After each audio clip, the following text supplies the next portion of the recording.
আসসালামু আলাইকুম guys, video thumbnail দেখে অবশ্যই বুঝে গিয়েছো যে আজকে আমরা কি নিয়ে আলোচনা করব। হ্যাঁ, আমরা আজকে আলোচনা করব প্রেজেন্ট টেন্স নিয়ে। আগামীকাল আমি তোমাদেরকে পাস্ট টেন্স নিয়ে আলোচনা করব। তো আজকে আমরা প্রেজেন্ট ইনডিফিনিট টেন্স প্রথমে আছে। টেন্স প্রধানত 4 প্রকার, মোট 12 প্রকার হয়। ধাপ এক একটা আছে, যেমন প্রেজেন্ট টেন্সের ধাপ হচ্ছে present indefinite tense, present continuous tense, present perfect tense আর প্রেজেন্ট পারফেক্ট কন্টিনিউয়াস টেন্স। আমরা এক এক করে শিখতে থাকি। আমরা এখানে প্রথমে দেখতে পাচ্ছি যে প্রেজেন্ট ইনডিফিনাইট টেন্স, অর্থাৎ বর্তমান সময় বা কাল। এই কাজটি প্রতিদিন নিয়মিত হয়। এখানে তখন প্রেজেন্ট ইনডিফিনাইট ব্যবহার করে। এখন যদি আমরা এখানে গঠনের দিকে দেখি, এখানে গঠন আছে সাবজেক্ট প্লাস ভার্বের বেস ফর্ম। বেস ফর্ম বলতে কি বুঝি বলো তো? বেস ফর্ম বুঝতে বলে ভার্ব ওয়ান, যেমন ভার্ব 2 থাকে, যেমন তোমার প্রেজেন্ট ফর্ম, তারপরে পাস্ট ফর্ম, তারপর পাস্ট পার্টিসিপল ফর্ম। তাহলে এখানে আমরা হবে প্রেজেন্ট ফর্ম। তাহলে এবারটা আমরা এটা দেখি যে হচ্ছে এখানে দেখা উদাহরণ, example, he plays football every day. এর অংশে তারা প্রতিদিন ফুটবল খেলে। আর সেখানে কী করে বুঝবা যে তোমরা হচ্ছে এটি প্রেজেন্ট ইনডিফিনাইট টেন্স? চলো আমি তোমাদের সহজভাবে বুঝিয়ে দিই। এখানে গঠন দেখো, সাবজেক্ট এখানে বসেছে হি, তারপর হচ্ছে ভার্বের বেস ফর্ম হচ্ছে পিলেই থাকে। তারপরে এখানে দেখো শুধু এস বা ইএস যোগ হয়েছে, এইটা কেন যোগ হয়েছে এবারটা বলো? এর যোগ হওয়ার কারণ হচ্ছে থার্ড পারসন সিঙ্গুলার নাম্বার হলে এস বাই এস যোগ হয়, মানে হি একটি থার্ড পারসন সিঙ্গুলার নাম্বার। এই কারণে এটি ফুটবল পিলের সাথে এস বাই এস যোগ হয়েছে। বুঝতে পারলে কীভাবে এটি কেন হয়। এরপর এখানে আমরা বুঝতে পারছি আই গো টু স্কুল, আমি স্কুলে যাই। তাহলে এটাই দেখো এখানে এস বাই এস যোগ নেই, কারণ আই হচ্ছে এটি কোনো রকম থার্ড পারসন সিঙ্গুলার নাম্বার নাই। এখন যদি আমরা সূত্রের সাথে মিলাই, subject plus verb one plus object. এখানে এখন তোমরা দেখো যে এখানে সাবজেক্টটা হচ্ছে আই, তারপরে হচ্ছে সূত্রই, চলো আমরা দেখি। সূত্র হচ্ছে এখানে হচ্ছে সাবজেক্ট আই হয়েছে, ঠিক আছে। তারপর ভার্ব ওয়ান গো, ঠিক আছে। এটা অবজেক্ট টু স্কুল। তাহলে এটা এই সূত্র দেখে আমরা বুঝতে পারি এটা হচ্ছে প্রেজেন্ট পারফেক্ট ইনডিফিনাইট টেন্স। তারপরে এখানে হচ্ছে শি ড্রিঙ্ক মিক্স, এটাও সেম। শি হিজ এর সঙ্গে ভার্বের শেষে এস বাই এস যোগ হয়। এখানে এটা কেন বোঝানো হয়েছে? কারণ থার্ড পারসন সিঙ্গুলার নাম্বার হলেই ভার্বের সাথে এস বাই এস যোগ হয়। চলো এবারে আমরা যাই প্রেজেন্ট কন্টিনিউয়াস টেন্স, বর্তমান চলমান কাজ। এখানে যে কাজটি চলছে সেটি বোঝাতে এই টেন্স ব্যবহার করে। গঠনে আমরা যাকে দেখতে পাচ্ছি সাবজেক্ট প্লাস অ্যামিজার প্লাস ভার্বের সাথে আইএনজি যোগ প্লাস অবজেক্ট। এখন এটি যদি আমরা উদাহরণের দিকে দেখতে পাই, এখানে উদাহরণ আছে আই অ্যাম রিডিং এ বুক, আমি একটি বই পড়িতেছি। বাংলায় তেছেন থাকলে এখানে বুঝতে হবে এটি হচ্ছে প্রেজেন্ট কন্টিনিউয়াস টেন্স। তো এখন আমরা সূত্রের সাথে যদি একটা সূত্র প্রয়োগ করে মিলাতে চাই, এখানে আছে সাবজেক্টের সাথে আয়ের সাথে এম বসে, ইজের সাথে হি বসে বা হিসি বসে, তারপর হচ্ছে আর এর সাথে দে আর, ইউ আর, এগুলো বসে থাকে। তারপর ভার্ব এখানে আছে read, R E A D, read. এর সাথে যোগ হয়েছে তোমার আইএনজি হয়ে এ বুক, অবজেক্ট। তাহলে এখানে তোমরা কিভাবে বুঝবা এটি হচ্ছে প্রেজেন্ট কন্টিনিউয়াস টেন্স। এখন এখানে সাবজেক্ট আই আছে, কোনো সেন্টেন্সের সাথে ভার্বের সাথে আইএনজি যোগ থাকলে এক্ষেত্রে আমরা বুঝতে পারি এটা প্রেজেন্ট কন্টিনিউয়াস টেন্স। চলো আরেকটি উদাহরণ আমরা দেখে আসি। শি ইজ কুকিং রাইস, মানে কি বাংলাটা কী হবে? সে ভাত রান্না করে। তাহলে এস সূত্রের সাথে মিলাতে যে আমরা দেখতে পারি, এবারটা দেখো এখানে কি বলেছে, একটুখানি আগে তোমাদের বললাম না, হি সি থাকলে হচ্ছে ইজ বসে, দেখো এখানে ইজ বসেছে। তারপরে আছে কুক, কুকের সাথে কি যোগ হয়েছে আইএনজি, তারপর হচ্ছে এখানে রাইস যা তোমরা দেখতে পাচ্ছ। এটা তাহলে আইএনজি, তারপরে অবজেক্ট দেখে আমরা বুঝতে পারলাম এটিও হচ্ছে একটি প্রেজেন্ট কন্টিনিউয়াস টেন্স। তারপরে দেখো নিচেরটায় আছে আমরা দেখতে পাচ্ছি দে আর প্লেইং ক্রিকেট। তাহলে একটু আগে মনে করে দেখো বললাম দের সাথে বা ইউর সাথে আর যোগ হয়, পিলে হচ্ছে ভার্ব ওয়ান, তার সাথে কি যোগ হয়েছে আইএনজি, যা তোমরা এখানে লক্ষ্য করতে পারছো। তারপর অবজেক্ট ক্রিকেট, যা থেকে আমরা বুঝতে পারি এইটিও কি প্রেজেন্ট কন্টিনিউয়াস। আশা করি তোমরা প্রেজেন্ট কন্টিনিউয়াস টেন্সটি বুঝতে পেরেছো। এবারটা আমি তোমাদের শেখাবো present perfect tense. Present perfect tense বলতে আমরা বুঝি সম্পূর্ণ বর্তমান কাল, কোনো কাজ সম্পূর্ণ হয়েছে কিন্তু ফলাফল এখনো বর্তমান, এরকমই ক্ষেত্রে এটি ব্যবহার করি, মানে এই ক্ষেত্রে এখানে বোঝানো হয়েছে।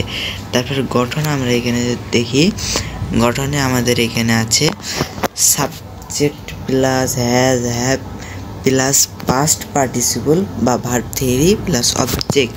তোমাদের বললাম যেমন যদি ধরো ইট, ইট একটি হচ্ছে প্রেজেন্ট ফর্ম, এটি প্রেজেন্ট ফর্মে রয়েছে।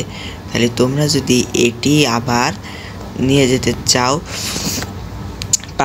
পাস্ট ফর্মে, তাহলে এটি হবে ইট এন, ইট না সরি অ্যাট হবে অ্যাট। আর এটা যদি পাস্ট পার্টিসিপল যেটা আমাদের সূত্রে বোঝাইছে সেটা যদি হতে চাই ইটের সাথে যোগ হয়ে যাবে ই এন, তাহলে এটা হবে পাস্ট পার্টিসিপল। এবারে বুঝলে পাস্ট পার্টিসিপল কি। আর উদাহরণে যাই, I have finish my homework, আমি আমার বাড়ির কাজ শেষ করেছি। এখন যদি আমরা এটি সূত্র প্রয়োগের মাধ্যমে দেখি, আই আছে সাবজেক্ট বসেছে আই, এখানে হ্যাজ হ্যাভ আছে আয়ের সাথে হ্যাভ বসে, এবারে হচ্ছে পাস্ট পার্টিসিপল। ফিনিশড, ফিনিশড এটা হচ্ছে পাস্ট পার্টিসিপল হয়েছে, এর ভার্ব ওয়ান হচ্ছে ফিনিশ, ফিনিশের সাথে past participle finish, finished finished. তারপরে এখানে আছে মাই হোমওয়ার্ক, এটি হচ্ছে অবজেক্ট। তাহলে তোমরা এটা বুঝতে পারলে, এগুলো দেখে বুঝতে পারবা যে এগুলো হচ্ছে প্রেজেন্ট পারফেক্ট টেন্স। তারপরে আমরা পরেরটা দেখি, পরেরটায় আছে হি হ্যাজ ইটেন রাইস। তাহলে একটু আগে বললাম যে eat ate eaten plus present form plus one আর প্রেজেন্ট পার্টিসিপল ফর্ম, যা তোমরা এখানে দেখতে বা লক্ষ্য করতে পারছো। হি হচ্ছে এটা সাবজেক্ট, এর সাথে সবসময় হ্যাজ বসবে। তারপরে আসছে ইট, ইটের পাস্ট পার্টিসিপল কি ইটেন বা রাইস, তারপরে রাইস, রাইসটা হচ্ছে এখানে অবজেক্ট, যা তোমরা এখানে লক্ষ্য করতে পারছো। এগুলো দেখেও তোমরা বুঝতে পারবে এটি হচ্ছে প্রেজেন্ট পারফেক্ট টেন্স। এবারটা দেখো we have start the class, তারা তাদের ক্লাসটি শুরু করছে। তাহলে এখানে হচ্ছে উইয়ের সাথে হ্যাভ বসেছে স্টার্ট, স্টার্টের হচ্ছে তোমার পাস্ট পার্টিসিপল স্টার্ট, ইডি যোগ হয়, তারপর দি ক্লাস, এটুকু দেখে তোমরা বুঝতে পারো এটাও প্রেজেন্ট পারফেক্ট টেন্স। হি ইটের সঙ্গে হ্যাজের বাকিদের সঙ্গে হ্যাভ বসে, যেমন বলছে এখানে হি, এখানে বোঝাচ্ছে দেখো হি শি ইট, মানে এই তিনটের সঙ্গে সবসময় হ্যাজ হয়। তাছাড়া আই, উই, ইউ, তারপর হচ্ছে দ্যাট, দেয়ার, এগুলোর সাথে তোমাদের হ্যাজ বসবে না। তারপরে এখানে আমরা চলে আসলাম প্রেজেন্ট পারফেক্ট কন্টিনিউয়াস টেন্স, চলমান সম্পূর্ণ কাজ। দেখি কোনো কাজ কিছুক্ষণ ধরে চলছে এবং এখনও চলছে, তখন এই টেন্সটি ব্যবহার করি। মানে কোনো কাজ কিছুদিন ধরে চলছে মানে অনেকক্ষণ ধরে চলছে, এখনও চলছে মানে সেই কাজটি এখনও ধরে চলছে, এরকম বোঝালে এটি হবে প্রেজেন্ট পারফেক্ট কন্টিনিউয়াস টেন্স। এর গঠনটা আমরা দেখতে পাই, গঠন হিসাবে আছে সাবজেক্ট প্লাস হ্যাভ প্লাস ভার্বের সাথে আই যোগ সিন্স আর ফর টাইম। তাহলে এখানে সিন্স আর টাইম এটি কেন যোগ হয়েছে তোমরা কি বলতে পারবা? তাহলে বললে এটা সিন্স যোগ হয়েছে কেন, যখন সূত্র প্রয়োগে তোমাদের ওখানে বুঝিয়ে দিচ্ছি এটি। মানে I have been reading for 2 hours, এখানে দেখো সাবজেক্ট সাবজেক্ট কি আই, দেখো সাবজেক্ট হচ্ছে কি হয়েছে আই, তারপরে আয়ের সাথে হ্যাভ বসেছে, এখানে হ্যাভ বসে। তখন আমরা প্রেজেন্ট পারফেক্ট টেন্সে দেখে আসলাম সাবজেক্ট প্লাস হ্যাভ হ্যাজ, এখানে হবে হ্যাজ হ্যাভ বিন, যা লক্ষ্য করছি সূত্রের সাথে। তারপরে ভার্বের সাথে আইএনজি, যা তোমরা প্রেজেন্ট কন্টিনিউয়াস টেন্সে পড়ে এসেছো। এখন এখানে হচ্ছে ফর, সিন্স বোঝাতে বসে কোনো সময় উল্লেখ করিনি, বোঝালে সিন্স। আর যদি কোনো সময় উল্লেখ করে তাহলে ফর। তার মানে দেখো I have been reading for 2 hours, আমি 2 ঘন্টা যাবৎ বই পড়তেছি, তাহলে এখানে ফর, এখানে 2 ঘন্টা যাবৎ উল্লেখ করার কারণে এখানে এসেছে ফর। এটা তো বুঝলে ফর কি করে বসে, আর সিন্স আর কোনো সময় উল্লেখ করিনি তা বোঝালে। চলো পরেরটা যাই। She has been singing since morning, এবারটা দেখো এখানে তোমাদের সিন্স দেখাচ্ছি।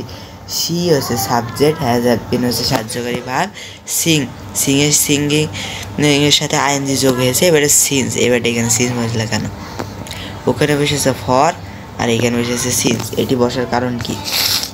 এটি বসার কারণ হচ্ছে ফর এখানে উল্লেখ, সময়টি তোমাদের উল্লেখ করে দিয়েছে, এটাই জন্য এখানে ফর দিয়েছে। আর এইটার কি সময় কি মনে করো কটা বাজে, কোন সময় কোনো উল্লেখ করেছে, এখানে শুধু বুঝিয়েছে সকাল, এই জন্য কোনো সময় উল্লেখ না করায় এখানে আমরা বুঝতে পারি এটা সিন বসেছে।